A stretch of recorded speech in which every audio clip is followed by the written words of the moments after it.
quero chamar você agora para o texto do Evangelho segundo Lucas, capítulo de número 3. Eu leio a partir do versículo 23 até o versículo 38. E a palavra diz assim: Jesus tinha cerca de 30 anos de idade quando começou o seu ministério. Ele era considerado filho de José, filho de Eli, filho de Matate, filho de Levi, filho de Melqui, filho de Janai, filho de José, filho de Matatias, filho de Amós, filho de Naum, filho de Esli, filho de Nagai, filho de Mate, filho de Matatias, filho de Semei, filho de Joseque, filho de Jodá, filho de Joanã, filho de Ressa, filho de Zorobabel, filho de Salatiel, filho de Neri, filho de Melqui, filho de Adi, filho de Cozã, filho de Omadã, filho de Er, filho de Josué, de Eliezer, filho de Jorim, de Matate, de Levi, de Simeão, de Judá, de José, de Jonã, de Eliaquim, filho de Meleá, filho de Mená, filho de Matatá, filho de Natã, filho de Davi, filho de Jessé, filho de Obed, filho de Boaz, de Salmão, de Naasson, de Aminadab, de Rã, de Esrom, de Pérez, filho de Judá, filho de Jacó, filho de Isaque, filho de Abraão, filho de Terar, filho de Naor, filho de Serugue, filho de Ragaú, filho de Faleque, de Éber, de Salá, de Cainã, filho de Arfaxade, filho de Sem, de Noé, de Lameque, de Metusalém, de Enoque, de Jared, de Maaleleel, filho de Cainã, filho de Enos, filho de Sete, filho de Adão, filho de Deus. Tá aí, se você estiver escolhendo um nome para sua criança, uma lista extensa. Deus abençoe a sua vida até o domingo que vem. Quem nunca dormiu lendo uma genealogia da Bíblia, que atire a primeira pedra. Fala a verdade.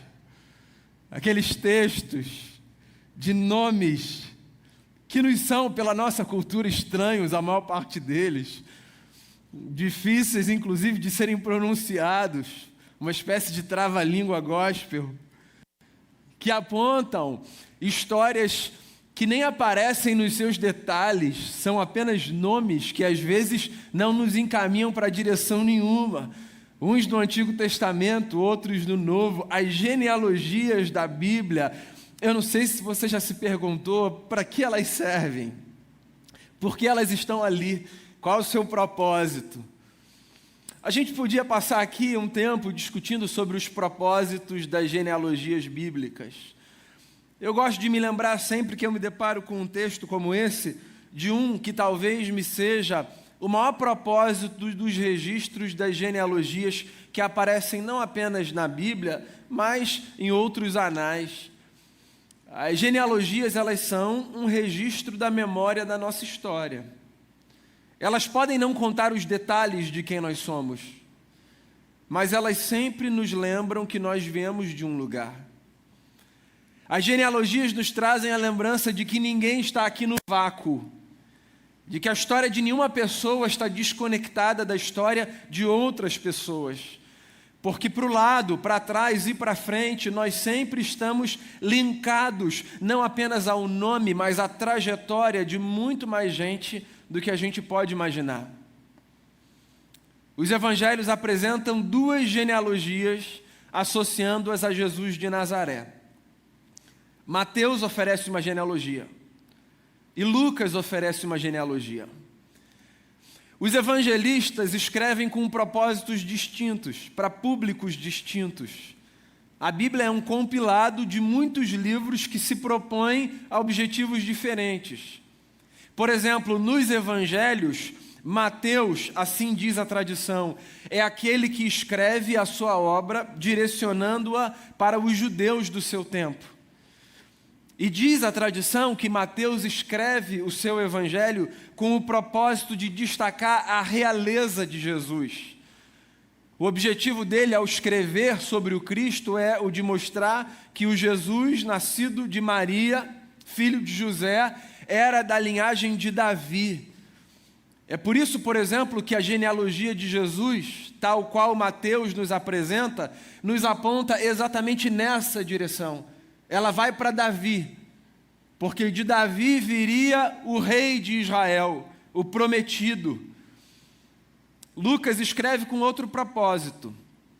Quando Lucas escreve o seu evangelho, ele não escreve para os judeus, mas para o mundo helênico, grego. Tem uma outra comunidade que Lucas tem em mente ao escrever o que ele escreve sobre Jesus. E a cultura grega, diferente da cultura judaica, não tinha interesse em saber quem seria o novo rei dos judeus. Uma das buscas mais incessantes dos gregos na sua filosofia era pelo homem perfeito. De modo que quando Lucas registra a genealogia de Jesus, ele não tem interesse em falar que Jesus é filho de Davi, ainda que Davi apareça aqui nessa genealogia. Lucas faz um trabalho mais extenso, fazendo os seus leitores perceberem que Jesus, o menino que Maria carregou nos braços, era filho de Adão. Ele vai lá para trás, escreve nome após nome para dizer que esse menino bendito, que nasceu na história e que fez sinais e maravilhas e milagres e curas, que abençoou com as suas palavras, com os seus feitos, com o seu olhar e com o seu amor, esse homem cuja humanidade nunca conheceu alguém semelhante, esse homem é verdadeiramente homem, filho de Adão, Jesus, Deus em figura humana. Mais Deus ou mais homem? Mais divino ou mais humano? Deus com uma roupagem de carne e osso, ou um homem com uma sensibilidade divina diferente de todos os outros homens? É engraçado porque essa resposta, do ponto de vista teórico, ela é simples de ser oferecida. A gente consegue dizer que Jesus é plenamente Deus e plenamente homem, que o mistério da conciliação dessas duas naturezas está posto nessa figura. Se a gente tivesse que responder uma prova, como Rafael respondeu essa semana, eu imagino que todos nós aqui, mesmo na dúvida, marcaríamos essa opção se ali ela estivesse 100% Deus, 100% homem, Jesus Cristo, o Senhor. Na teoria a gente sabe disso. A sensação que eu tenho é de que na prática, às vezes, a gente esbarra para um lado ou para o outro. Quando a gente fala de Jesus, por exemplo, quando a gente lê a sua capacidade de amar, de perdoar, quando a gente vê a sensibilidade que ele tinha para tocar o coração das pessoas, para agir com autocontrole, às vezes a gente reage dizendo coisas do tipo, mas era Jesus, né? Jesus é Deus. Assim é fácil. Você não quer me comparar com Jesus. Jesus sabia perdoar, Jesus era Deus. Deus perdoar é muito mais fácil do que eu perdoar. Essas falas, elas mostram como, no fundo, por mais que a gente saiba que ali estava um homem, que um dia foi um menino, de carne e osso como nós, no fundo, parece que Jesus sempre carrega em si, na sua história, uma espécie de atenuante para todos os desafios da humanidade, porque se ele era Deus, ele fazia o que fazia a partir da sua divindade. Mas não mesmo.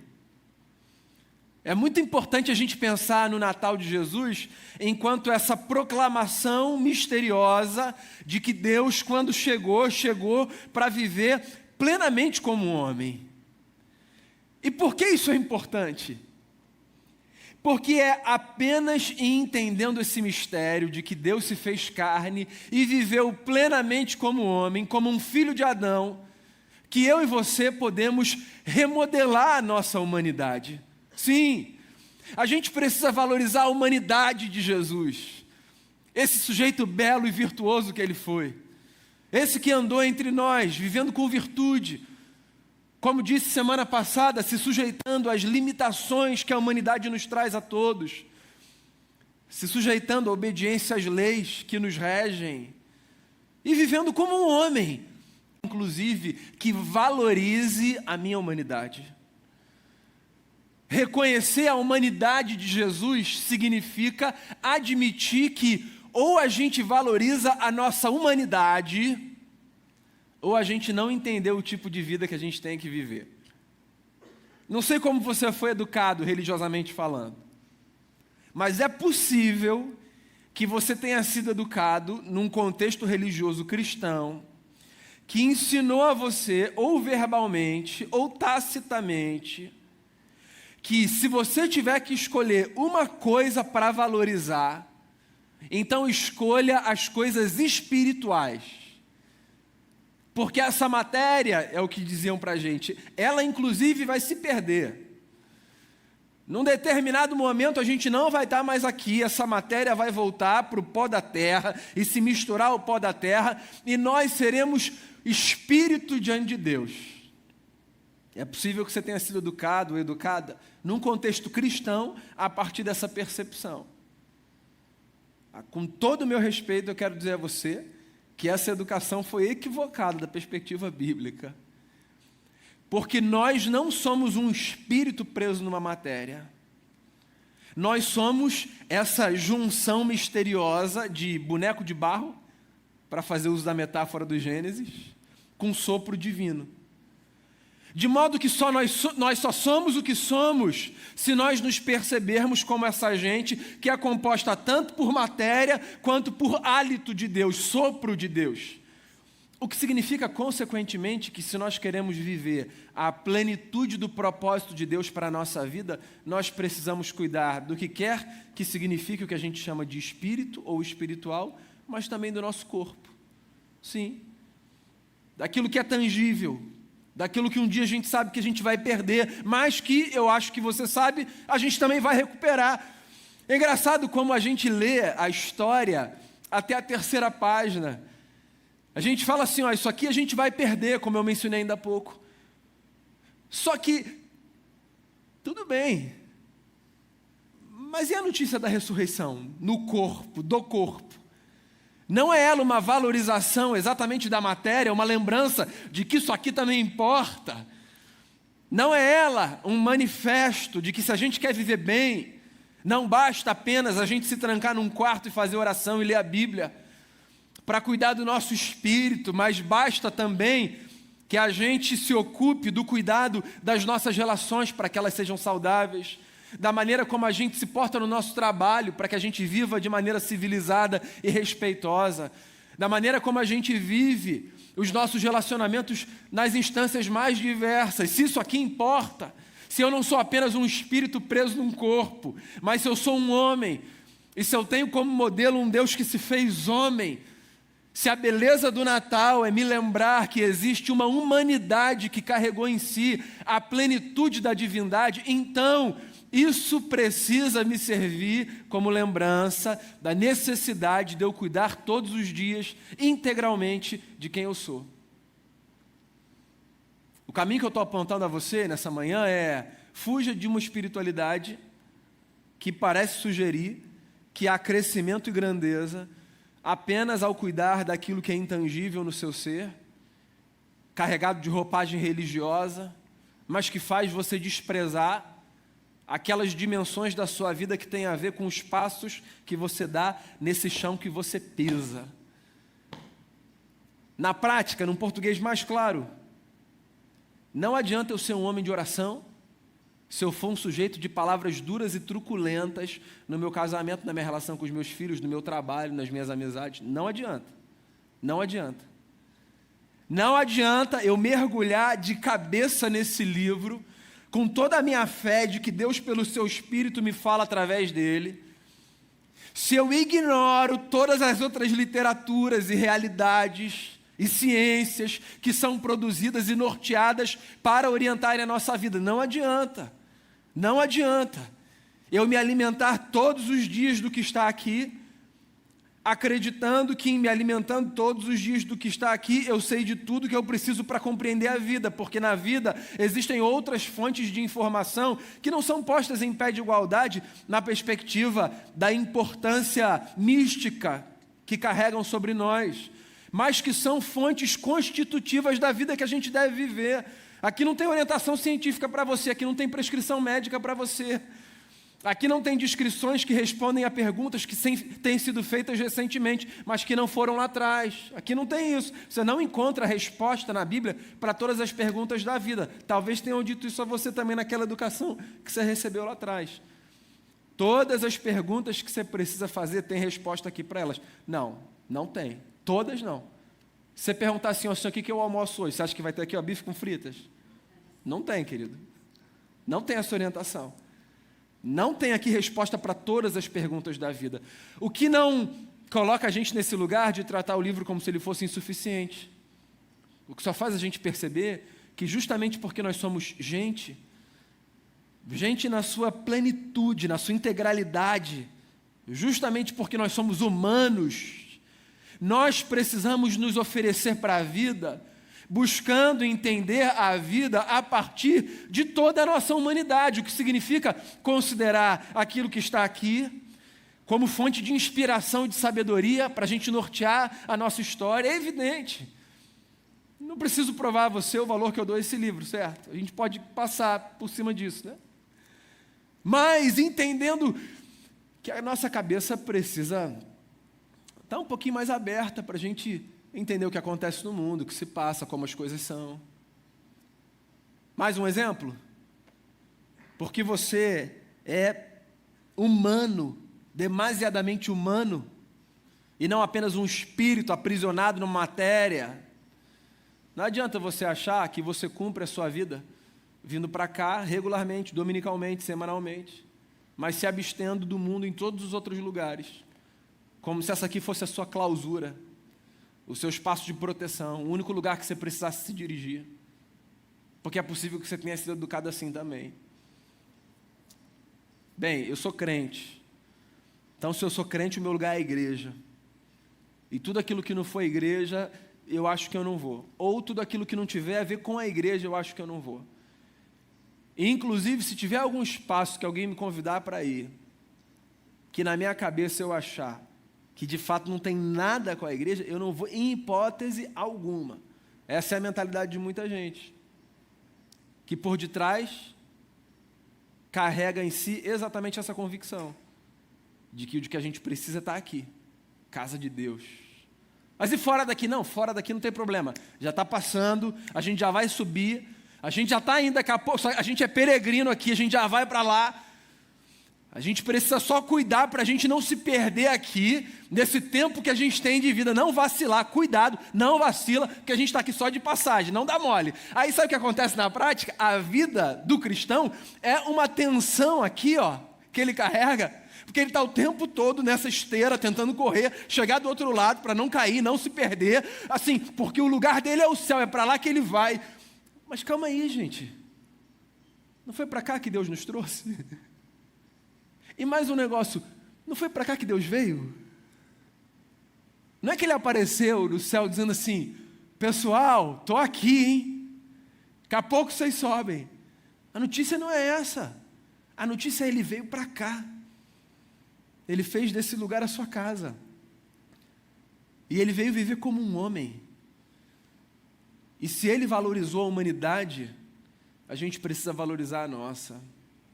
Então, se você quer construir uma espiritualidade, à semelhança da espiritualidade do Deus que se faz carne, valorize a sua humanidade.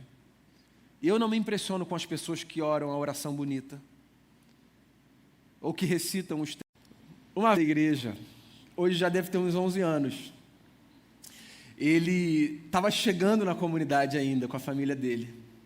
E aí, no final do culto, a gente sempre conversa, né, com as pessoas, vem aqui e falam, oi pastor, tudo bem?